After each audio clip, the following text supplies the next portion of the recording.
Hello नमस्कार, मैं रिंकू सेन आप सभी का गुरुकुल सीजीपीएससी क्लासेस में तहे दिल से स्वागत करते हैं। तो मेरे सभी ऑनलाइन बच्चों को मेरी तरफ से हाय। तो कौन कौन ऑनलाइन है? हाँ, नेहा, प्रीति, राहुल और जितने भी जो सुबह के जो क्लास के जो बच्चे हैं, वंदना, धनंजय, मुस्कान, भावेश, तिलक, शिवा, कौशल, धनंजय टू जो है, जितने सभी को मेरे तरफ से हाय सभी को। तो चलिए शुरुआत करते हैं। आज का टॉपिक जो बचा हुआ था हमारा उसको आज हम कंप्लीट करते हैं।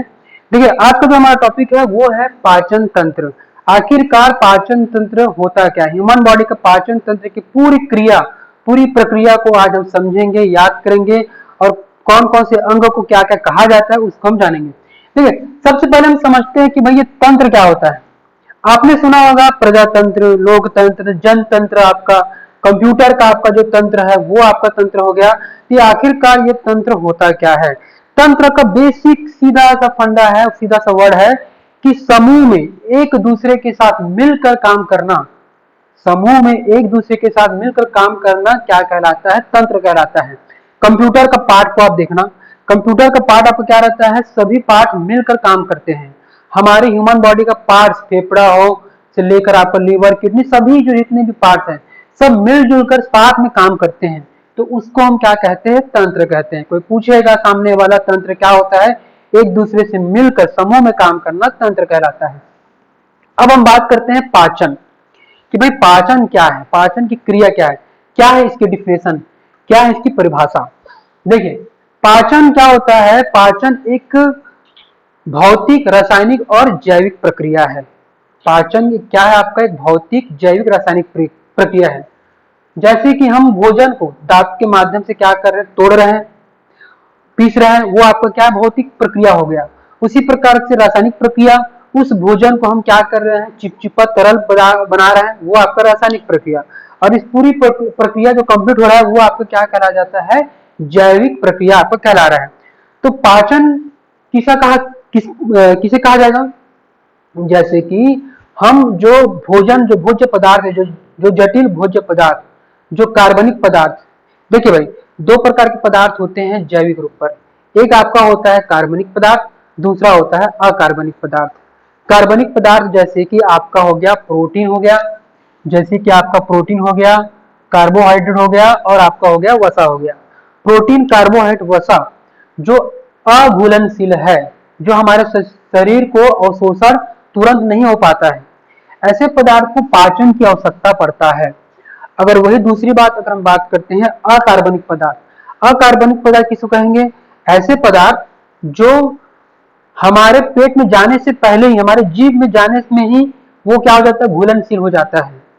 जैसे कि आपका जल, जल को जैसे ही हम जीभ से लगाते हैं तो वो हमारा शरीर में क्या हो जाता है? अवशोषण हो जाता है। मिनरल, आपका खनिज आपका हो गया। विटामिन, विटामिन को आप देखना, विटामिन जैसे आप लेते हो, खाते हो, क्या हो जाता है आपका? विटामिन आपका क्या हो जाता है? आपका वो सीधा जीभ में, आपके शरीर में अवशोषण आपका तुरंत आपका हो जाता है आपका। तो ये अकार्बनिक पदार्थ को पचाने के लिए नहीं किया जा रहा है। ये कार्बनिक पदार्थ जो जटिल पदार्थों को, भोजन पदार्थों को छोटे छोटे टुकड़ों में, छोटे टुकड़ों में क्या किया जाएगा? उसको तोड़ा जाएगा। तोड़ने के बाद उसे घुलनशील बनाया जाएगा, उसको शरीर में अवशोषण के लिए बनाया जाना की पूरी प्रक्रिया को हम क्या कहते हैं? पाचन की प्रक्रिया कहते हैं। छोटे शब्दों में कहा जाए तो जटिल पदार्थों को, भोज्य पदार्थों को छोटे छोटे टुकड़ों में बांटकर, छोटे छोटे टुकड़ों में बांटकर उसे हम घुलनशील, सरल और लिक्विड यानी कि तरल बनाना और हमारे शरीर में अवशोषण करने की प्रक्रिया को क्या कहते हैं? पाचन की प्रक्रिया कहते हैं। तो यहां तक आपको समझ में आ गया होगा कि पाचन आखिरकार है क्या। अब पूरे पाचन की प्रक्रिया में अगर हम समझे तो यहाँ पर दो टाइप का होता है, आहार नाल, एक होता है पाचक ग्रंथि होता है। तो सबसे पहले हम इसको समझ लेते हैं। देखिए, आहार नाल का मतलब क्या? नाल यानी कि नली, हमारे ह्यूमन बॉडी में जो नली है वो, और इस नली में जो आपका भोजन, भोजन जो जाएगा, भोजन को हम क्या बोलेंगे? आहार बोलेंगे। वो भोजन जो आहार जाएगा, ये पूरी प्रक्रिया को हम क्या बोलेंगे? आहार नाल की पूरी प्रक्रिया कहेंगे।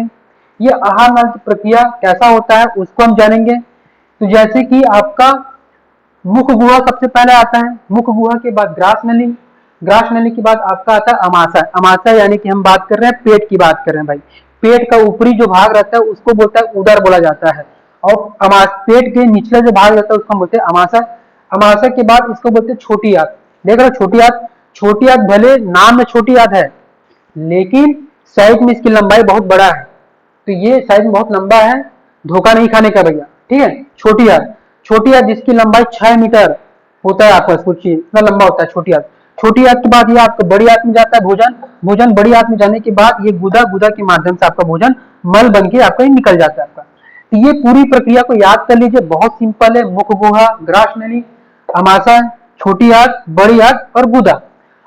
अब अगर हम बात करें पाचक ग्रंथि क्या है, ठीक है भाई, ग्रंथि है वो। पाचक ग्रंथि किसको कहेंगे? ये हमारे शरीर के अंग का एक क्या होता है, भाग है, एक शरीर का एक अंग है, ह्यूमन बॉडी के अंग है। उस ह्यूमन बॉडी में उसे हम क्या कहेंगे, ग्रंथि कहेंगे। उस ग्रंथि में पाया जाता है एंजाइम। अब ये एंजाइम क्या होता है? एंजाइम एक लिक्विड, तरल, लसलसा और चिपचिपा पदार्थ होता है जो ग्रंथियों में पाया जाता है। किसमें पाया जाएगा? ग्रंथियों में पाया जाएगा। एक ह्यूमन बॉडी का एक अंग हो गया, उस अंग में पाए जाने वाला एंजाइम, लिक्विड, तरल पदार्थ को हम क्या बोलते हैं? यहाँ पर हम ग्रंथि कहते हैं। अब दिमाग में प्रश्न आ रहा होगा बच्चों कि यार ये ग्रंथि का काम क्या है? ग्रंथि का काम सिंपल है। ये ग्रंथि में जो एंजाइम जो होता है वो एंजाइम क्या करता है? इस भोज्य पदार्थों को पचाने का काम करता है। पचाने का काम करते में बीच बीच में लिक्विड, तरल देने का काम ये ग्रंथि ही करता है, उसमें स्थित एंजाइम। अब यहाँ पर तो यहाँ तक आपको समझ में आ गया होगा। तो देखिए भाई, पूरा शुरुआत से हम समझते हैं टॉपिक को। सबसे पहला हम आते हैं मुख गुहा। देखिए भाई, मुख गुहा में पाया जाता है लार ग्रंथि। क्या पाया जाता है? लार ग्रंथि। लार ग्रंथि में आपका जो है वो 3 प्रकार का, मतलब 3 जोड़ी आपका लार ग्रंथि पाया जाता है। एक होता है अधोजिहा, अधोजिहा हो गया, ठीक है। एक आपका हो जाता है अधोजिहा, एक हो गया आपका उपकर्ण, और एक आपका हो जाता है अधोहनु। ये 3 प्रकार की लार ग्रंथि जोड़ियों में पाया जाता है। जोड़ियों में मतलब एक का आपका जोड़ी बनेगा, 2 होगा आपका। अब इस लार ग्रंथि में, ये लार ग्रंथि में अधोजिहा, अधोहनु, उपकरण में, इसमें 4 प्रकार के आपका एंजाइम पाया जाता है। कितने प्रकार के एंजाइम पाया जाता है इस मुख गुहा में? आपका 4 प्रकार का। देखिए कौन कौन सा आपका पाया जाता है। पहला पाया जाता है लाइसोसोम। एक होता है नहीं लाइसोसोम, लाइसोजाइम कहते हैं, सॉरी लाइसोजाइम कहते हैं, एक हो गया। दूसरा आपका पाया जाता है टाइलिन, टाइलिन कहते हैं दूसरा जो एंजाइम आपका पाया जाता है, टाइलिन। तीसरा जो आपका पाया जाता है डायस्टेज, डायस्टेज। और जो चौथा जो आपका पाया जाता है उसको बोलते हैं म्यूकस, म्यूकस। अब देखिए इनका काम क्या है वो समझते हैं। सिंपल है आपका, मुख गुहा में 4 प्रकार के आपका एंजाइम पाया गया है, लाइसोजाइम, टाइलिन, डायस्टेज और म्यूकस। लाइसोजाइम का काम ये रहता है जीवाणुनाशक है। ये जैसे ही हम भोजन को क्या करते हैं, जीभ में लेते हैं, मुख में जाता है, वो जाते ही जीभ में टच होती ही लाइसोजाइम क्या करता है, वह एंजाइम उस जीवाणु को समाप्त कर देता है। जीवाणु को समाप्त तो कर देता है लेकिन वो पूर्ण रूप से जो है वो समाप्त आपका जो है वो नहीं होता है, पूरा समाप्त नहीं होता है, लेकिन लगभग 50% तो समाप्त लाइसोजाइम में वो कर देता है। फिर उसके बाद टाइलिन और डायस्टेज। टाइलिन, डायस्टेज ऐसे एंजाइम होते हैं जो कि आपका गेहूं, चावल हो गया, मक्का में आपका स्टार्च पाया जाता है, मंड पाया जाता है, या आलू में देखना, आलू में चिपचिपा आपका रहता है ऊपर का, उसको बोलते हैं स्टार्च, ठीक है। उस स्टार्च को पचाने का काम जो है टाइलिन और डायस्टेज करता है।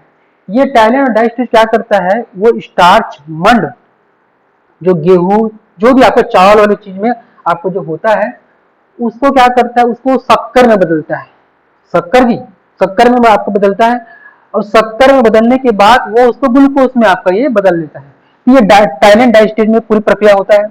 उसके बाद आता है म्यूकस।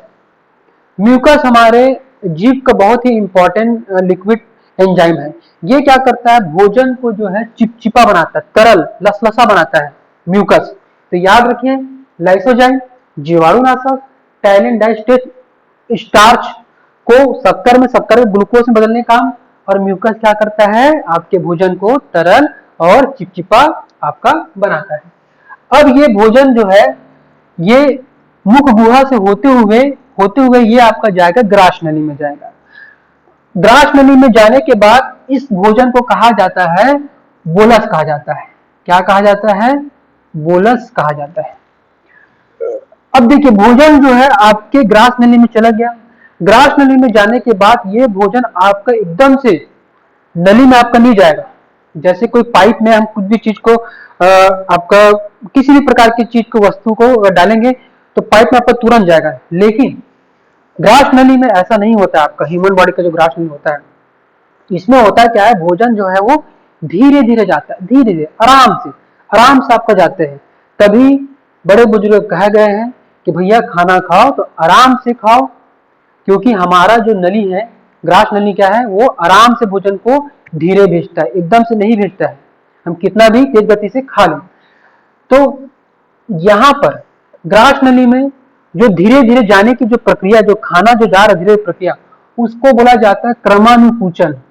क्या कहा जाता है, क्रमानुपूचन। तो पेपर में आपको पूछा जाएगा भैया कि क्रमानुचन की प्रक्रिया कहाँ होता है, तो कहाँ होता है, ग्रास नली में होता है। याद रखिए, भूलना नहीं है, और मैं आपको भूलने भी नहीं दूंगा। ग्रास नली में भोजन को क्या कहा जाता है, बोलस कहा जाता है। सिंपल है आपको भाई। ग्रास नली की जो लंबाई कितना है, तो ये होता है 25 सेंटीमीटर। तो जितना ज्यादा आपका डीप क्वेश्चन पूछेगा उसके लिए भी हम लोग तैयार हैं। तो कितना, 25 सेंटीमीटर आपका ये कहा जाता है। अब ये भोजन जो बोलस हो गया वो जाएगा आपके अमाशय में जाएगा। कहाँ जाएगा, अमाशय में जाएगा। अब अमाशय के 3 पार्ट होते हैं। एक आपका होता है 3 पार्ट, जैसे कि यहाँ पर मैं ऐसे साइड में मैंने बना दिया, ये अमाशय आपका, ठीक है। अमाशय के 3 पार्ट होते हैं। एक को बोला जाता है कॉर्डियक बोला जाता है। क्या बोला जाता है, कॉर्डियक। एक को बोला जाता है फोंडिक बोला जाता है, फोंडिक। और एक को बोला जाता है pyloric, pyloric. Cardiac, fundic, pyloric, cardiac, fundic, pyloric, ये आपको कहा जाता है। देखो कार्डियक में पाया जाता है HCl अम्ल पाया जाता है, यानी कि हाइड्रोक्लोरिक अम्ल पाया जाता है, एसिड पाया जाता है, अम्ल पाया जाता है। इसका जो HCl का जो pH वैल्यू का जो मान जो होता है वो होता है 2 होता है। अब सोचिए, हाइड्रोक्लोरिक अम्ल जो है एक एसिड है। एसिड मतलब समझ में आ रहा है, शांत सल्फ्यूरिक अम्ल। जो लड़के लोग जो लड़कियों में तेजाब फेंक देते, तेजाब की बात किया जा रहा है भाई। वो तेजाब जो है, जो सबसे ज्यादा ज्वलनशील वाला तेजाब जो है, वो हमारे पेट अमाशय में पाया जाता है, अमाशय में पाया जाता है। अब आपके दिमाग में चल रहा होगा कि सर हमको ये बताइए कि ये जो HCl जो है, ये HCl है। एक बच्चे ने पूछा था कि सर ये HCl जो है वो हमारे चमड़ी को गलाता क्यों नहीं है, क्यों नहीं गलाता है। ये बहुत अच्छा प्रश्न था। तो देखिए होता क्या है कि जो HCl जो है, यहाँ पर जो अमाशय की जो परत जो रहता है, ये इसमें रहता है म्यूकस का परत लगा रहता है अमाशय में। म्यूकस में क्या होता है, म्यूकस में क्षार का स्त्रावन होता है। किसका होता है, क्षार, क्षार निकलता है। अब होता क्या है कि अम्ल और क्षार जब आपस में मिलते हैं, आपस में जब मिलते हैं अम्ल क्षार, तो ये हो जाता है उदासीन हो जाता है, न्यूट्रल हो जाता है। जल का पीएच मान कितना होता है, 7 होता है। क्या जल हमको अम्लीय रंग होता है, क्या क्षारीय होता है कि उदासीन होता है, 7 होता है। तो ये HCl और क्षार म्यूकस में मिलने की वजह से यहाँ पर ये हमारा परत क्या हो जाता है, सुरक्षित हो जाता है। अब भोजन जो है हाइड्रोक्लोरिक अम्ल में आया। हाइड्रोक्लोरिक अम्ल में आने के बाद यह भोजन क्या होता है, जो बचा कुचा जो लाइसोजाइम में 50% जो जीवाणु को समाप्त किया, उस जीवाणु को समाप्त कौन कर देता है, हाइड्रोक्लोरिक अम्ल जो है वो समाप्त आपका ये कर देता है। अब हाइड्रोक्लोरिक अम्ल जो है समाप्त कर दिया। अब यहाँ पर एक बात और ध्यान देने की बात है, देखना भाई कि हमारा जो भोजन जो बोला से छोटे छोटे टुकड़ों में ये HCl आगे, HCl क्या करेगा, भोजन को पिघलाएगा और गलाएगा। तो जितना भी हम प्रोटीन लेते हैं, जैसे चिकन खाते हैं, अंडा लेते हैं, वो उसको टाइम लगता है। तो बड़े बुजुर्ग कहते हैं, ये डॉक्टर लोग कहते हैं कि भाई खाना खाने के बाद आपको पानी जो है 1 घंटे के बाद पीना चाहिए। कितना घंटे के बाद पीना चाहिए, कम से कम 1 घंटे के बाद पानी पीना चाहिए। तो ऐसा क्यों कहा गया है? दूसरा चीज, एक चीज और कहते हैं कि खाना खाते समय बीच बीच में पानी नहीं पीना चाहिए, बिल्कुल भी नहीं पीना चाहिए। क्यों नहीं पीना चाहिए, उसका सबसे बड़ा कारण आज मैं आपको बता देता हूँ। देखिए भाई, ये इसमें होता है हाइड्रोक्लोरिक अम्ल। हाइड्रोक्लोरिक अम्ल क्या रहता है, वो एसिडिटी रहता है, बहुत ज्यादा अम्लीय रहता है। अब हम क्या करते हैं, खाना खाने के तुरंत बाद चिकन उकन खा लिए, अंडा खा लिए, और उसके बाद हम क्या करते हैं, पानी पीते हैं, 1 गिलास 2 गिलास पानी पी ले। अब वो 1 गिलास 2 गिलास पानी आपको क्या होगा, वो HCl में जाके मिलेगा। अब HCl में पानी जैसे मिलेगा, मिलने के बाद क्या हो जाता है, जो अम्लीयता होना चाहिए, अच्छा खासा एसिड होना चाहिए था, जिससे खाना जल्दी पच जाए, अब वो अम्ली में पानी मिलने के बाद वो क्या हो जाता है, थोड़ा सा उसका pH मान 3 से 4 5 हो जाता है आपका। मतलब सीधी सी बात, वहां पर खाना जो है लेट में क्या होगा, पचेगा, ज्यादा एसिड नहीं होगा। तो इसी वजह से कहा जाता है कि आपको खाना खाने के बाद तुरंत पानी नहीं पीना चाहिए। तो आज आपको समझ में आ गया होगा। अब खाना जो है आपका कॉर्डियक में जाने के बाद ये जाएगा रूजी में जाएगा, मतलब ये फॉडिक में जाएगा। फॉडिक में आता है रूजी, कांटेदार होता है, कांटेनुमा होता है। ये कांटेनुमा आपको रूजी देख रहे हैं, इसमें भोजन क्या करता है, फंस के रहता है, फंसा के रखता है। यानी कि अमाशा में ना 4 घंटा आपका खाना रहता है, 4 से 5 घंटा खाना आपका अमाशा में रहता है। तो पूछा जाएगा कि सर्वाधिक समय तक खाना आपका कहाँ रहता है, अमाशा में रहता है, छोटी आंत में रहता है, बड़ी आंत में रहता है, फलाना ढेकाना जो भी आपका। भाई याद रखिए, सबसे ज्यादा भोजन कहाँ रहता है आपका, अमाशा में रहता है, 4 घंटा। अब रूजी क्या करता है, उस खाने को फंसा के रखता है। कभी देखना, खाली पेट जब आप रहते हो तो आपको पेट जो है ऐंठन करने लग जाता है, दर्द करने लग जाता है। क्यों करता है, क्योंकि रूजी को अगर भोजन नहीं मिलता है तो वो क्या करता है, वो आपको ही चोट पहुंचाने की कोशिश करता है, रूजी आपका। तभी देखना आपका पेट आपका दर्द करता है, चूहन करने लग जाता है। अब रूजी से होते हुए ये हमारा भोजन गया आपका पाइलोरिक में गया, अमाशय के कहा गया, पाइलोरिक में गया। अब पाइलोरिक में होता क्या है, इसमें होता है जठर ग्रंथि होता है। कौन सा ग्रंथि, जठर ग्रंथि। तो यहाँ पर पूछा जाएगा भाई जठर ग्रंथि कहाँ होता है, तो जठर ग्रंथि आपका अमाशय में पाया जाता है, सबसे निचला वाला भाग आपका पाइलोरिक में। अब जठर ग्रंथि में 2 प्रकार के आपका एंजाइम पाया जाता है, एक तो होता है रेजिन और एक आपका होता है पेप्सिन। देखिए भाई, रेजिन और पेप्सिन का जो एंजाइम जो है, पूछा जाएगा कि यार रेजिन और पेप्सिन जैसे एंजाइम कहाँ पाया जाता है, तो वो जठर ग्रंथि में पाया जाता है। जठर ग्रंथि कहाँ पाया जाता है, तो जठर ग्रंथि कहाँ पाया जाता है, पाइलोरिक में पाया जाता है। अब पाइलोरिक है कहाँ, किसका पार्ट है, तो वो अमाशय का पार्ट है। अमाशय का कौन सा, निचला वाला हिस्सा पार्ट है। देखिए ऐसे घुमा फिरा के क्वेश्चन आपको पूछा जाएगा। अब देखिए जठर ग्रंथि में एंजाइम रेजिन पेप्सिन पाएगा। रेजिन करता क्या है, ये क्या करता है, ये दूध को दही में बनाने का काम करता है। रेजिन क्या करता है, ये एंजाइम दूध को दही में बनाने का काम करता है। और पेप्सिन क्या करता है, ये प्रोटीन को पचाने का काम करता है। ये शुरुआती तौर पर प्रोटीन का पाचन की क्रिया ये पेप्सिन के माध्यम से आपका होता है। तो देखिए रेजिन की अगर हम बात करें तो रेजिन जो है वो छोटे बच्चों में, खास करके देखना छोटे बच्चों में रेजिन की मात्रा, ये एंजाइम छोटे बच्चों में ज्यादातर पाया जाता है। और यही रेजिन समय के साथ, उम्र के साथ बढ़ते होने के बाद आपका जो बड़ा बच्चा है, मतलब हम बात कर रहे हैं बुजुर्गों की बात कर रहे हैं, जो 60 70 80 साल के जो बुजुर्ग है, उनमें रेजिन की मात्रा जो है वो कम पाया जाता है। तो आप देखिए छोटे बच्चे जब खाना खाते हैं, मतलब जब दूध पीते हैं, माँ का दूध पिए, गाय का, जिसका भी दूध पिए, दूध पीने के बाद जब वो उल्टी करते हैं, तो वो दूध की उल्टी नहीं करते, वो करते हैं दही की उल्टी करते हैं। किसकी, दही की उल्टी करते हैं। मतलब कि उसके पेट में जाने के बाद वो क्या बन गया, दूध से दही में वो कन्वर्ट हो गया। तो यहाँ पे आपको समझ में आ गया। और यही रेजिन जब बड़े बुजुर्गों में पाया जाता है, मतलब कम मात्रा में पाया जाता है, तो वो बुजुर्गों में डाइजेस्ट नहीं करता है। तभी देखना बड़े बुजुर्ग कहा जाता है कि भैया दूध मत पीजिए, क्योंकि उनका रेजिन कमजोर है, और रेजिन कमजोर होने की वजह से जो है दूध जो है आपके शरीर में पचेगा नहीं। ठीक है, यहाँ पे आपको समझ में आ गया।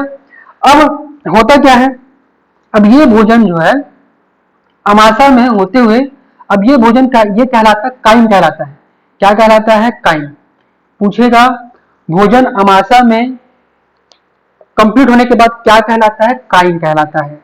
ग्रास नली में भोजन क्या कहलाता है? बोलस कहलाता है। पूछा जाएगा, याद रखिए, भूलना नहीं।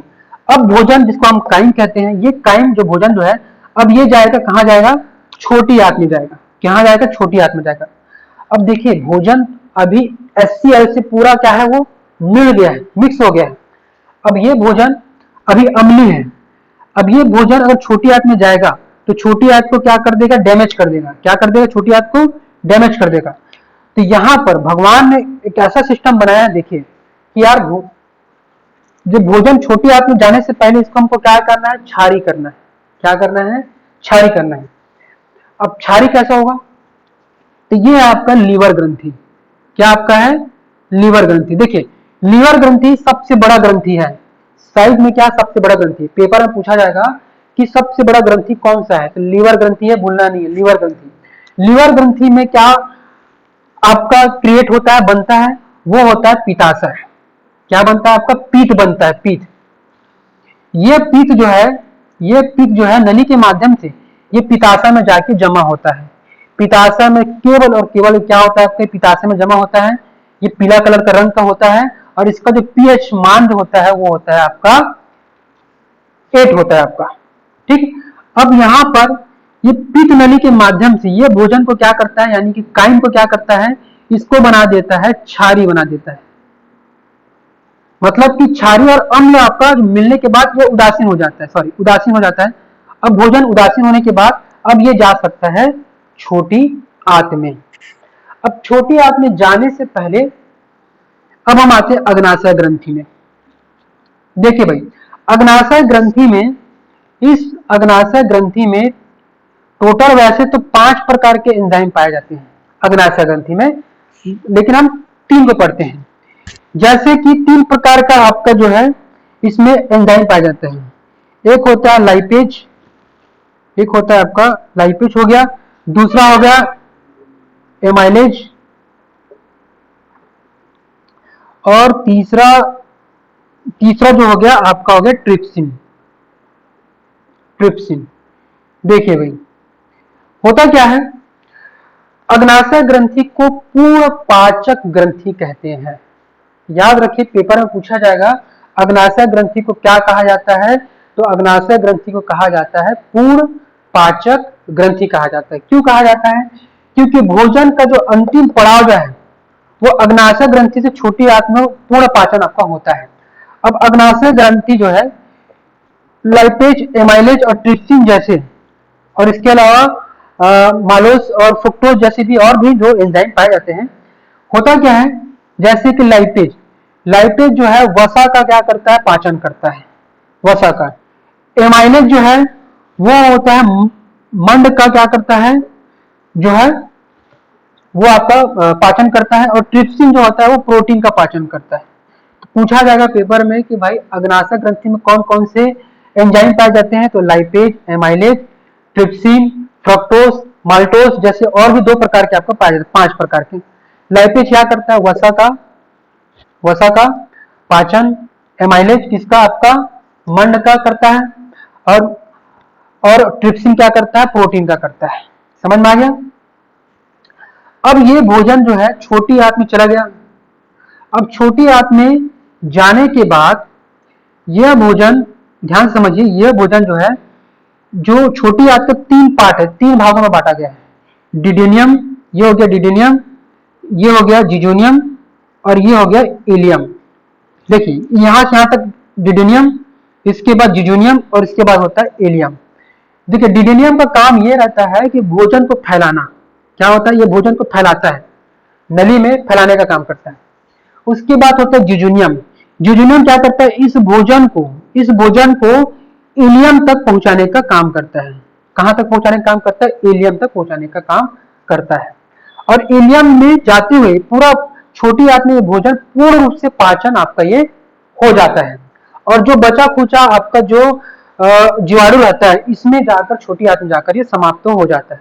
तो याद रखिए पेपर में पूछा जाएगा कि भोजन का पूर्ण रूप से पाचन जो है वो कहां जाके समाप्त होता है, तो वो छोटी आंत में जाकर ये समाप्त हो जाता है। अब इसके बाद इसके आगे ये भोजन जो है एक नली होता है, ये छोटी आंत और बड़ी आंत। देखिए ये छोटी आंत और ये आपका कौन सा हो गया? बड़ी आंत। छोटी आंत और बड़ी आंत को जोड़ने वाला को कहा जाता है सीकम कहा जाता है। क्या कहा जाता है? सीकम कहा जाता है। छोटी आंत बड़ी आंत को जोड़ने वाले नली को सीकम कहा जाता है। सीकम के आगे एक आपका एक अंग मिलता है जो उंगली के समान, छोटी उंगली के समान दिखता है, अंगूठा के समान, जिसको हम बोलते हैं अपेंडिक्स। क्या बोलते हैं? अपेंडिक्स बोलते हैं। ये अपेंडिक्स जो देख रहे हो, ये एक अवशेषी अंग है। अवशेषी अंग का मतलब ये हो गया कि ये पाचन की क्रिया में भाग नहीं लेता है और इनके अलावा अपेंडिक्स का कोई काम नहीं है, कोई यूज नहीं है। क्वेश्चन पूछेगा, क्वेश्चन बनता है, बताइए आप कि जो आपका इनमें से जो आपका पाचन तंत्र में इनमें से कौन सा अंग जो है पाचन क्रिया में भाग नहीं लेता है? तो आपको छोटी आंत दे देगा, बड़ी आंत दे देगा, आपका अमाशय दे देगा, कोई भी आपको दे देगा, और चौथा ऑप्शन आपको दे देगा अपेंडिक्स। तो अपेंडिक्स भाग नहीं लेता है, याद रखिए, भूलना आपको नहीं है। फिर उसके बाद भोजन जो है बड़ी आंत में जाएगा। बड़ी आंत में क्या होता है? इसमें जल रहता है। बड़ी आंत में जल का क्या होता है? अवशोषण होता है। जल का क्या हो जाएगा? अवशोषण, मतलब सोखा जाएगा भोजन को। अब बड़ी आंत के 3 पार्ट होते हैं। ऊपरगामी कोलन बोला जाता है, एक पार्ट ऊपरगामी कोलन। फिर उसके बाद अनुप्रस्थ कोलन बोला जाता है, ऊपर वाले हिस्सा को। फिर इसको बोला जाता है अधोजिह्वा कोलन। क्या बोला जाता है? अधोजिह्वा कोलन बोला जाता है। तो याद रखिए, बड़ी आंत के कितने पार्ट से? 3 पार्ट है भैया। कौन कौन सा? ऊपरीगामी कोलन, अनुप्रस्थ कोलन और अधोजिह्वा कोलन। अब ये भोजन बड़ी आंत से होते हुए ये कन्वर्ट हो गया किसमें? मल में कन्वर्ट हो गया। मल में कन्वर्ट होने के बाद ये गुदा के माध्यम से, ये आपका एनएच के माध्यम से ये आपका निकल जाता है। आपका क्या निकल गया? मल जो है वो आपका वो निकल गया। तो ये इस प्रकार से पूरी की जो है ये पूरा प्रक्रिया आपका जो है ये पाचन तंत्र की पूरा प्रक्रिया है। तो बहुत सारे प्रश्न थोड़ा देख लेते हैं, कैसे कैसे आपका प्रश्न बना जाता है कि पाचन तंत्र में किसकी पाचन तंत्र होगा या किसका पाचन तंत्र नहीं होगा। नहीं वाला आपको बहुत आता है, पूछा जाएगा प्रोटीन का नहीं होता क्या, कार्बोहाइड्रेट का नहीं होता, वसा का नहीं होता, या फिर आपका मिनरल का नहीं होता, या जल का नहीं होता। तो किसका नहीं हो रहा? मिनरल या जल का आपका जो है पाचन तंत्र नहीं होता है, क्योंकि वो अकार्बनिक पदार्थ यानी कि घुलनशील पदार्थ है। ऐसा प्रश्न आपको पूछेगा। इसका क्रम बताइए, ये आपको पूछ देगा। तो मुख गुहा, ग्रास नली, अमाशय, छोटी आंत, बड़ी आंत, गुदा। बहुत सिंपल है। मुख गुहा, ग्रास नली, अमाशय, छोटी आंत, बड़ी आंत से होके गुदा। बहुत सिंपल है। लार ग्रंथि का क्रम पूछ देगा, तो लार ग्रंथि ये है। लार मुख गुहा में कितने लार ग्रंथि, कितने प्रकार के एंजाइम पाए जाते हैं, तो बता सकते हो। देखिए, ये आपका इस प्रकार से आपका ये पूछा जाएगा। तो आज के लिए बस इतना ही। वीडियो देखने के लिए बहुत बहुत धन्यवाद और चैनल को लाइक कीजिए, सब्सक्राइब कीजिए। बहुत बहुत धन्यवाद।